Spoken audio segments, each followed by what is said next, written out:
વિદ્યાર્થી મિત્રો, આપણે ચેપ્ટર 8ના ઉદાહરણ જોઈએ. એમાં એક પહેલું ઉદાહરણ છે. એક સમાંતર પ્લેટ કેપેસિટર કે જેની વર્તુળાકાર પ્લેટની ત્રિજ્યા 1 મીટર છે. જે વર્તુળાકાર પ્લેટ છે એની ત્રિજ્યા આપી 1 મીટર. તેનું કેપેસિટન્સ આપ્યું છે સી 1 નેનો ફેરેડ. નેનો એટલે 10⁻⁻9 ફેરેડ. તેને વિદ્યુત ભારિત કરવા માટે t બરાબર 0 સમયે એક અવરોધ આપ્યો છે આર 1 મેગા ઓહ્મ. મેગા એટલે 10⁶ ઓહ્મ ના અવરોધ સાથે શ્રેણીમાં 2 વોલ્ટની બેટરી જોડવામાં આવે છે. ટી બરાબર સમય કંઈક આપ્યો છે 10⁻³ સેકન્ડ સમય બાદ પ્લેટના કેન્દ્ર અને પરિઘ વચ્ચેના મધ્ય બિંદુ પી આગળ ચુંબકીય ક્ષેત્ર ગણો. કેપેસિટર પર ટી સમયે વિદ્યુત ભાર કંઈક આપ્યો છે QT બરાબર CV કૌંસમાં 1 - એક્સપોટેન્શિયલ એટલે e⁻t/τ, જ્યાં લખ્યું છે ટાઉ બરાબર CR અચળાંક, સમય અચળાંક. તમે CR નો એકમ મેળવો તો ખ્યાલ આવશે સમય અચળાંક. આપણી કેપેસિટરની 2 પ્લેટ લઈ લઈએ. આ રીતના જસ્ટ વિચારીએ. એ પ્લેટ ગોળાકાર છે ટૂંકમાં,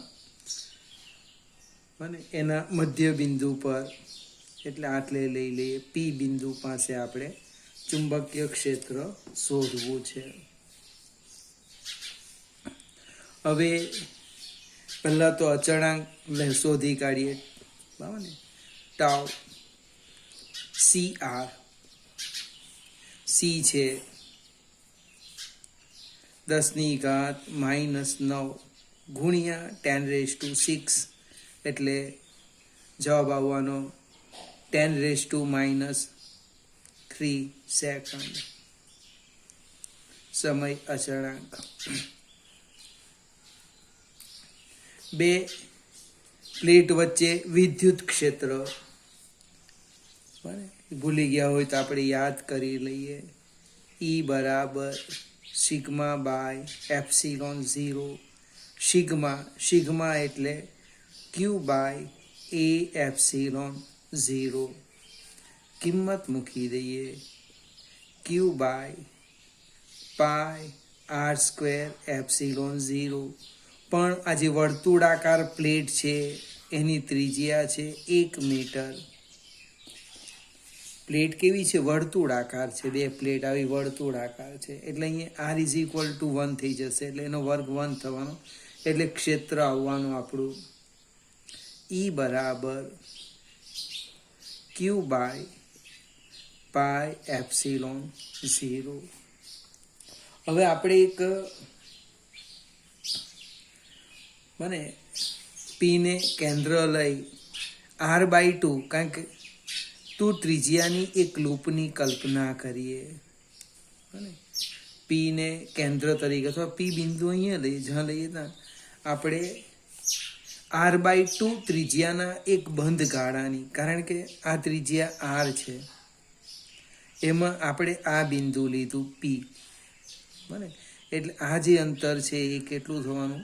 R/2. તો P ને કેન્દ્ર તરીકે લઈ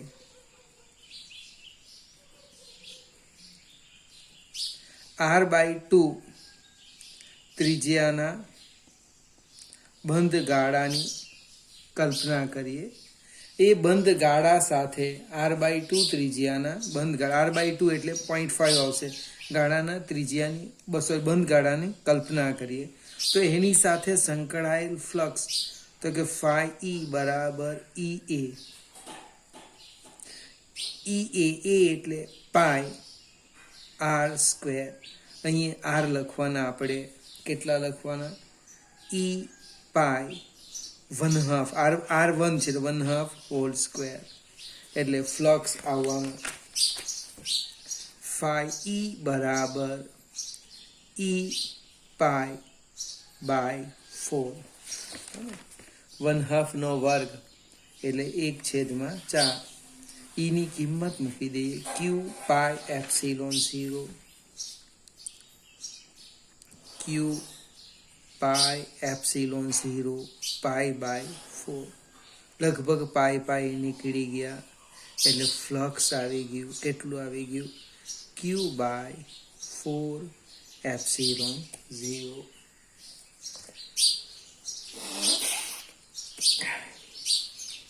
હવે મને સ્થાનાંતર પ્રવાહ ખબર છે કેપેસિટરની બે પ્લેટ વચ્ચે કયો પ્રવાહ આવે સ્થાનાંતર પ્રવાહ એટલે હું લખું છું જો સ્થાનાંતર પ્રવાહ ID equal to epsilon 0 d phi e by dt phi ની કિંમત મૂકો એમાં 4 એપ્સિલોન 0 તો અચળ છે એટલે એને બહાર કાઢી લઈએ epsilon 0 4 epsilon 0 dq by dt epsilon 0 નીકળી ગયા એટલે 1/4 d by dt into q આપણને આપ્યા છે cv 1 minus e raised to minus t by 2 એટલે cv અચળ છે બહાર કાઢી લો બાય 4 1 નું 0 e raised to x નું minus e raised to x જ થાય આ સ્ટેપ આપણે નવું આવ્યું વિકલન e raised to x નું વિકલન e raised to x જ થાય અને આનું ફરીથી કરીએ -1/τ એટલે ઓછા ઓછા વધતા થશે એટલે કે cv by 4 e raised to minus t by tau by tau બધી જ કિંમતો આપણે મૂકી દઈએ અને જે કંઈક આપ્યું છે તો સી આપણને નેનો છે એટલે 10⁻⁻⁹ 2 વોલ્ટ ભાગ્યા 4 e raised to minus t 10⁻³ divided by 10⁻³ divided by 10⁻³ જો આ -1 થયો 1/e થવાના 9 માંથી 3 જાય એટલે 6 20 એટલે 0.5 into 10⁻⁻6 divided by e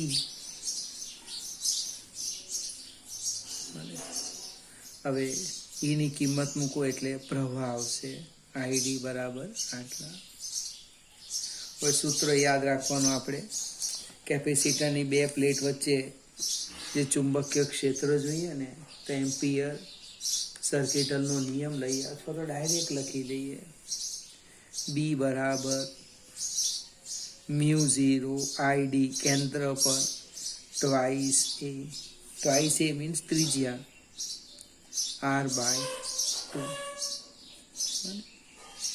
μ0 id કેમ લીધો તો કે કેપેસિટરને પ્લેટની બહાર એ વહન પ્રવાહ ic આ બે પ્લેટ વચ્ચે ત્યાં કયો પ્રવાહ id ત્યાં ic = 0 યાદ રાખવાનું ic = 0 આવે એમાં એટલે 4 પાઈ into 10⁻⁻7 id આપણે શોધી કાઢ્યા 0.5 into 10⁻⁻6 by e 2 into 1/2 સાદું રૂપ આપો જે આવે એ આપણો જવાબ હવે આ ચેપ્ટરની માર્ક્સ ઓછા છે એને કારણે શું થાય એની સંભાવના થોડી ઘટી જાય પણ સમજવા માટે એકવાર આ એક્ઝામ્પલ ગણવો જોઈએ હવે નાના નાના દાખલા છે જે ઓબ્જેક્ટિવમાં પણ પૂછી શકાય ત્રીજો એક્ઝામ્પલ છે એક 25 મેગાહર્ટ્ઝ આવૃત્તિ ધરાવતું સમતલ વિદ્યુત ચુંબકીય તરંગ મુક્ત અવકાશમાં એક્સ દિશામાં ગતિ કરે છે. ચોક્કસ સમયે અને અવકાશના એક ચોક્કસ બિંદુ આગળ એનું ક્ષેત્ર આટલું છે, તો બી કેટલા? હવે મજાનું ઓબ્જેક્ટિવ છે, ખાલી જો સમજવા પ્રયત્ન કરીએ આપણે. એનું જે પ્રસરણ છે એ પ્રસરણ લખ્યું છે ધન એક્સ અક્ષની દિશા. તમને વિદ્યુત ક્ષેત્ર આપ્યું છે 6.3 જે વોલ્ટ પર મીટર, એ વાય અક્ષની દિશામાં છે. એટલે બી થવાનો કયો? ઝેડ અક્ષની દિશા આવવાનું. જોઈએ આપણે પહેલાં તો બી શોધી કાઢીએ.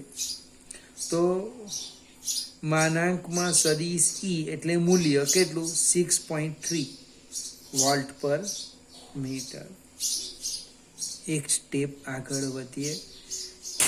મૂલ્ય ઈ બાય બી બરાબર સી. એનો અર્થ બી બરાબર ઈ ભાગ્યા સી. ઈ કિંમત મૂકી દેવું 6.3 ડિવાઈડ બાય 3 ઇન્ટુ 10⁸. એટલે લગભગ 2.1 ઇન્ટુ 10⁻⁻8 ટેસ્લા આવે. હવે પ્રશ્ન છે પ્રસરણની દિશા, બને તો આપણી એક લગભગ છેલ્લી લાક્ષણિકતા, પ્રસરણની દિશા કઈ છે? એક્સ અક્ષ છે, બને એ કઈ દિશામાં આવે? ઈ ક્રોસ બી ની દિશા. તો તમે ચેક કરો, પ્રસરણની દિશા એક્સ અક્ષ છે એટલે આઈ, ઈ ની દિશા જે, તો બી ની દિશા ઝેડ અક્ષ કે. જો જે ક્રોસ કે આઈ આવી ગયું ને એટલે સદિશ બી લખાય આમ 2.1 ઇન્ટુ 10⁻⁸ કે ટેસ્લા. હવે પરીક્ષામાં આ જ કે આપ્યો હોય, માઇનસ કે આપ્યો હોય, આઈ આપ્યો હોય, જે આપ્યો હોય, બધા વિકલ્પ સરખા જ આવે, બસ આ એક બદલી કાઢે, અહીંયા વત્તા ઓછા લખી દે. આ આપણી છેલ્લી લાક્ષણિકતા છે. મને ઈ ક્રોસ બી ની દિશા એ તરંગ પ્રસરણની દિશા. પ્રસરણની દિશા એક્સ અક્ષ એટલે આ, ઈ વાય અક્ષ એટલે ઓટોમેટિક કે આવી જ ગયો, જે ક્રોસ કે. ફરીથી આગળ જઈએ. ત્રીજો એક્ઝામ્પલ.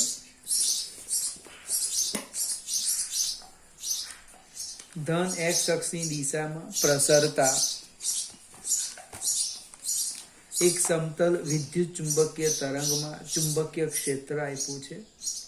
તરંગની તરંગ લંબાઈ, આવૃત્તિ, વિદ્યુત ક્ષેત્ર માટેનું સમીકરણ, બધા પ્રશ્ન છે. આ બધા જ ઓબ્જેક્ટિવ છે અને આપણે નવા પાના પર લઈ લઈએ, અથવા અહીંયા લખું છું બી આપ્યું છે તમને, બી વાય આમ લખ્યું છે. બી વાય બરાબર 2 × 10⁻⁻7 શાઇન 0.5 × 10⁻³ વત્તા 1.5 × 10⁻11t વડે આપવામાં આવે છે. હવે આ જે પ્રસરણ છે એ ઋણ એક્સ અક્ષની દિશામાં છે, અહીંયા વત્તા લખ્યું એટલે હશે. આપણે આપણી રીતના કામ કરીએ. બી વાય બરાબર B0 સાઇન ઓમેગા ટી એટલે ટી નો સહગુણક એ ઓમેગા પ્લસ કે એક્સ. આ રકમમાં તમને આપ્યું છે અને બી વાય શોધો આપ્યું છે. B0 આપણે લખી દીધું, બી વાય બરાબર B0 sine omega T plus કે એક્સ. એટલે પહેલું સ્ટેપ મળે B0 2 × 10⁻⁻7 ટેસ્લા. ત્યાર પછી છે કે મળે છે તરંગ સદિશ 0.5 × 10⁻³ એકમ કદાચ ન ખ્યાલ હોય, રેડિયન પર મીટર, એ હું તમને સમજાવું. અને ટીનો સહગુણક એ ઓમેગા, 1.5 ઇન્ટુ 10⁻11 રેડિયન પર સેકન્ડ. ફરીથી યાદ રાખવાની ટેકનિક. ટીનો સહગુણ ઓમેગા ટીનો સહગુણક ઓમેગા, કે એક્સ મને એક્સ નો સહગુણક તરંગ સદિશ, અને આ એનું મહત્તમ મૂલ્ય, કંપ વિસ્તાર. ચલો આપણે આગળ જઈએ. B0 પરથી E0 શોધી કાઢીએ. B0 પરથી E0 કેવી રીતે આવે? તો કે E0 by B0 equal to C, એટલે કે E0 બરાબર C B0. C 3 ગુણ્યા 10⁸ ગુણ્યા B0 2 ઇન્ટુ 10⁻⁻7, એટલે લગભગ 3 દુ 6 ને 1 આવશે 60 મને ન્યૂટન પર કુલમ. કે લખેલો છે કે એક્સ નો સહગુણક 0.5 ઇન્ટુ 10⁻³ મીટર. હવે તરંગ સદિશ કેવી રીતે લખાય? તો કેમ? Twice pi by lambda, twice pi by lambda. હવે twice pi by lambda equal to 0.5 into 10⁻³ એટલે લેમ્બડા આવવાના જો ભાઈ. 0.5 into 10⁻³ divide by, sorry lambda સામે જવાના, એટલે 2 ગુણ્યા 3.14 છેદમાં 0.5 ગુણ્યા 10⁻³ 0.5 એટલે ઉપર 10, 20 ભાગ્યા 5 એટલે 4 બને. એટલે લેમ્બડા કેટલા થવાના? 4 ગુણ્યા આટલા, 4 ચોક 16, 4 5 ને 4 તારી 12.56 ગુણ્યા 10⁻³ મીટર. ફરીથી આ ગુણાકાર ગૌણ છે. મેઇન તો તરંગ સદિશ, તરંગ સદિશ ટ્વાઇસ પાઈ બાય લેમ્બડા બને. હવે ટ્વાઇસ પાઈ કડા તફાવત એટલે રેડિયન પર મીટર, એકમ રેડિયન પર મીટર. બીજો પ્રશ્ન છે આવૃત્તિ. તો ટી નો સહગુણક એ ઓમેગા, જે આપણે લખ્યું 1.5 ઇન્ટુ 10⁻11. ઓમેગા એટલે ટ્વાઇસ પાઈ ન્યુ બરાબર 1.5 ઇન્ટુ 10⁻11, એટલે કે આવૃત્તિ ન્યુ બરાબર 1.5 ઇન્ટુ 10⁻11 ડિવાઈડ બાય 2 ઇન્ટુ 3.14. સાદું રૂપ આપણે આપીએ, જે આવે એ આપણો જવાબ. હવે આપણો પ્રશ્ન છે વિદ્યુત ક્ષેત્રનું સમીકરણ લખવાનું. તો ચુંબકીય ક્ષેત્ર વાહ્ય અક્ષની દિશામાં, પ્રસરણ એક્સ અક્ષની દિશામાં, એટલે EZ આપણે લઈ લેવાના, Z અક્ષ. E0 sin omega T plus kx. E0 શોધ્યા છે 60, sin ઓમેગા આપણને ખબર છે 1.5 into 10⁻11t plus kx 0.5 into 10⁻³ આ વત્તા છે, અને આ ટી છે ટી. હવે આમાં કિંમત મૂકી, નવું મેં કંઈ કીધું નથી. ઓમેગા 0 અને ઓમેગાને કેની E0 શોધી કાઢ્યા. ફરીથી એક વાત સમજાવું. આમાંથી કોઈક ઓબ્જેક્ટિવ પૂછી શકાય. તરંગ લંબાઈ, આવૃત્તિ, તરંગ સદિશ આપણે શીખેલા નથી, એટલે હમણાં ગોખવું પડે કે તરંગ સદિશ. બને રફ કામ કરું છું. ફરીથી તરંગ સદિશ કે બરાબર ટ્વાઇસ પાઈ બાય લેમ્બડા. તરંગ સદિશ કે બરાબર twice pi by lambda. Omega તો આપણને આવડે છે, વાંધો નહીં આવે. આગળ જઈએ. ચોથો એક્ઝામ્પલ.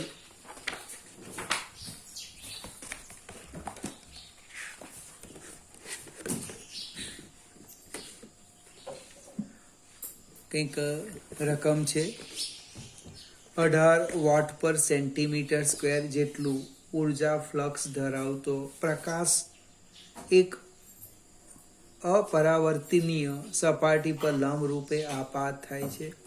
જો આ સપાટીનું ક્ષેત્રફળ 20 સેન્ટીમીટર સ્ક્વેર હોય તો 30 મિનિટ જેટલા સમયગાળા માટે સપાટી પર લાગતું સરેરાશ બળ શોધો.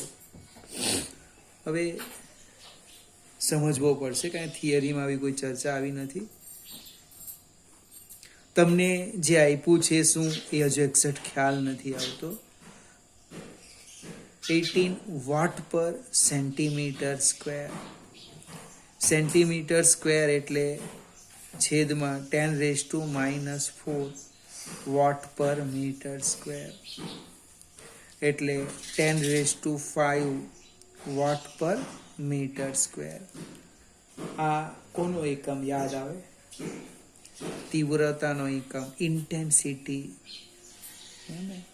આઈ આપેલા છે, આઈ જૂલ પર મીટર સ્ક્વેર ઇન્ટુ સેકન્ડ. સપાટીનું ક્ષેત્રફળ આપ્યું છે 20 સેન્ટીમીટર સ્ક્વેર એટલે 10⁻20 ઇન્ટુ 10⁻⁻⁴ મીટર સ્ક્વેર. સમયગાળો આપ્યો છે 30 મિનિટ. 30 minute means 6×18 second. અને સરેરાશ બળ શોધવાનું છે. રફ કામ કરી દીધું ભાઈ. ન્યૂટનના ગતિનો બીજો નિયમ, F બરાબર P/T. F બરાબર P/T. P શું છે? વેગમાન છે. પાછું યાદ રાખજો, દબાણ પર ની જતા રહે. P વેગમાન. હવે U જેટલી ઉર્જા જો આપણે સપાટી પર આપાત કરીએ અને સંપૂર્ણ શોષણ થાય તો એને પ્રાપ્ત થતું વેગમાન P બરાબર U/c. P બરાબર U/c. આ કિંમત આમાં મૂકીએ એટલે જો બળ F બરાબર U/c/T. C અને T ખબર છે પણ U ખબર નથી. તો U ક્યાંથી લાવવાના? તો કે તીવ્રતાનો એકમ જો લખીએ આપણે, તીવ્રતાનો યુનિટ જૂલ પર મીટર સ્ક્વેર ઇન્ટુ સેકન્ડ. એના પરથી હું સૂત્ર તૈયાર કરું. જૂલ ઉર્જા U A T એટલે U બરાબર શું થવાનું? I/A/T. કેમ તો કે તીવ્રતા મને આપી છે. આ કિંમત સમીકરણ 1 માં મૂકી દઈએ. સમીકરણ 1 માં કિંમત મૂકતા જો ભાઈ બળ F બરાબર I/A/T/c/T. T ને T નીકળી જાય છે. કંઈક નવું ખ્યાલ આવે તો મને કેવું. I/A/c. તીવ્રતા આપી છે 10⁵. 20 ઇન્ટુ 10⁻⁻⁴. C 3 into 10⁸. 5 માંથી 4 જશે એટલે 10⁻1 આવશે. અને 8 ઉપર જવાના. સાદું રૂપ આપો જે આવે તે ન્યૂટન. પ્રશ્ન શું આવ્યો કે જે આ બળ આવ્યું એ બળ સમયથી સ્વતંત્ર થઈ ગયું. 30 મિનિટ લખો કે 10 મિનિટ લખો, જે લખવું હોય તે લખો, જવાબ કેવો આવે છે? એક સરખો આવે છે. આગળ જઈએ. 5મો એક્ઝામ્પલ, એ પણ ઓબ્જેક્ટિવ છે. 100 વોટના બલ્બમાંથી વિકિરણથી 3 મીટર દૂર ઉદ્ભવતા વિદ્યુત અને ચુંબકીય ક્ષેત્ર ગણો. બલ્બની કાર્યક્ષમતા આપી છે 2.5% છે. તો તે અને તે બલ્બને બિંદુવત ઉદ્ગમ છે તેમ ધારો. હવે જે કંઈ આપ્યું છે તે લખીએ. એક પાવર આપ્યો છે 100 વોટ. વોટ મીન્સ જૂલ પર સેકન્ડ. તમને અંતર આપ્યું છે, મને ધારો કે આ બલ્બ લઈ લઈએ, મને એને બિંદુવત ઉદ્ગમ ધારો, તો આપણે એને કેન્દ્ર તરીકે લઈ એક આર ત્રિજ્યાના ગોળાની વાત કરીએ. આમ તો ઇનડાયરેક્ટલી તમને ત્રિજ્યા આપી છે 3 મીટર અંતરે. વિદ્યુત અને ચુંબકીય ક્ષેત્ર ગણો. આગળ જઈએ. કાર્યક્ષમતા આપી છે 2.5%. કાર્યક્ષમતાનો અર્થ લખી દઈએ, પછી આગળ વધીએ. કાર્યક્ષમતા ઈટા એટલે બલ્બ છે, એટલે બલ્બનું કામ શું છે? વિદ્યુત ઉર્જાનું પ્રકાશ ઉર્જામાં રૂપાંતરની ક્ષમતા. વિદ્યુત ઉર્જાનું પ્રકાશ ઉર્જામાં રૂપાંતરની ક્ષમતા, એવી સમજૂતી આપે. એટલે 100 જૂલ વિદ્યુત ઉર્જામાંથી 1 સેકન્ડમાં 100 જૂલ વિદ્યુત ઉર્જામાંથી 2.5 જૂલ શું મળે? પ્રકાશ ઉર્જા. માત્ર સ્ટેપ સમજો, દાખલાની ગણતરીમાં તો જે હશે તે. 100 કાર્યક્ષમતા, 100 જૂલ વિદ્યુત ઉર્જામાંથી આટલી પ્રકાશ ઉર્જા મળે. તો બલ્બનો પાવર જે આપ્યો હોય તે 10 વોટ, 100 વોટ, 1000 વોટ, અહીંયા 100 લખ્યું છે. 100 જૂલ વિદ્યુત ઉર્જામાંથી કેટલી? એટલે કે પ્રકાશ ઉર્જા આવી ગઈ. પ્રકાશ ઉર્જા U બરાબર 2.5 into 100 ડિવાઈડ બાય 100 એટલે કેટલા થવાના? 2.5 જૂલ. આટલી પ્રકાશ ઉર્જા આપણને મળે છે. હવે તીવ્રતા લખીએ. તીવ્રતા અને વિકિરણની તીવ્રતા I બરાબર કેવી રીતે લખીએ? તો કે સૂત્ર જસ્ટ હમણે જ જોઈ ગયા. ઉર્જા ભાગ્યા ક્ષેત્રફળ ઇન્ટુ સમય. ક્ષેત્રફળ ઇન્ટુ સમય. ઉર્જા આપણી પાસે કેટલી આવી? 2.5. હજુ સૂત્ર લખીએ એક વખત. જો તીવ્રતા એટલે ઉર્જા છેદમાં ક્ષેત્રફળ ગુણ્યા સમય. મને U ગોળો લીધો 4πr² ઇન્ટુ t. બધી જ કિંમત મૂકી દઈએ. 2.5 4 ગુણ્યા 3.14 ગુણ્યા 3 નો વર્ગ ગુણ્યા સમય. આપણે 1 સેકન્ડ લીધું છે. અહીંયા 1 સેકન્ડે પ્રાપ્ત થતી ઉર્જા છે. એટલે સાદું રૂપ આપો 0.022 જૂલ પર મીટર સ્ક્વેર ઇન્ટુ સેકન્ડ. હવે લગભગ તીવ્રતાનું સૂત્ર આપણને આવ્યું નથી, પણ યાદ રાખવું ગોખવાની ટેકનિક. એક્ઝામ્પલ આપ્યો સૂત્ર નથી. મને તીવ્રતા I બરાબર શીરો ખાવાના ને, શીરો યાદ પણ શીરો પાછો રો આવી ગયો છે. તીવ્રતા I બરાબર શીરો મને રો. સી રો રો એટલે એપ્સિલોન 0 ERMS સ્ક્વેર અથવા E સ્ક્વેર જે લખે તે. એટલે E સ્ક્વેર બરાબર I બાય સી એપ્સિલોન 0. ખ્યાલ આવ્યો કે નહીં આવ્યો? E ને સૂત્રના કરતા કરી દીધા મને.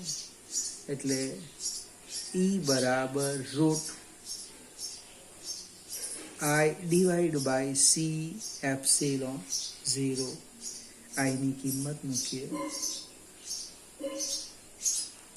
0.022. 3 ગુણ્યા 10 ની ઘાત 8 એપ્સિલોન 0 ની કિંમત મૂકીએ 9 × 10⁻⁻12 જે આવે એ આપણો જવાબ ન્યૂટન પર કુલમ. બી કેવી રીતે શોધવાના તો બાજુમાં લખી દઈએ E/B = C, એટલે કે B બરાબર E/C. આ કિંમત અહીંયા મૂકો એટલે બી આવી જશે. આપણે આ નવું સૂત્ર છે જે આપણે મેળવ્યું નથી. I બરાબર સી રો સી, જે યાદ રાખે રો સી રો, જે યાદ રાખવું હોય તે. ફરીથી ખૂબ નાના એક્ઝામ્પલ છે. આમાંથી એક કેવી ઓબ્જેક્ટિવ પૂછાવાના છે એ આવા સૂત્રો ઉપર આધારિત નાનું સરખું પૂછી શકાય. વિદ્યાર્થી મિત્રો, હજુ એકાદ વિડીયોમાં આ થોડા એક્ઝામ્પલ ગણાવીશ, પછી આપણે ભાગ 2 ની શરૂઆત કરીશું.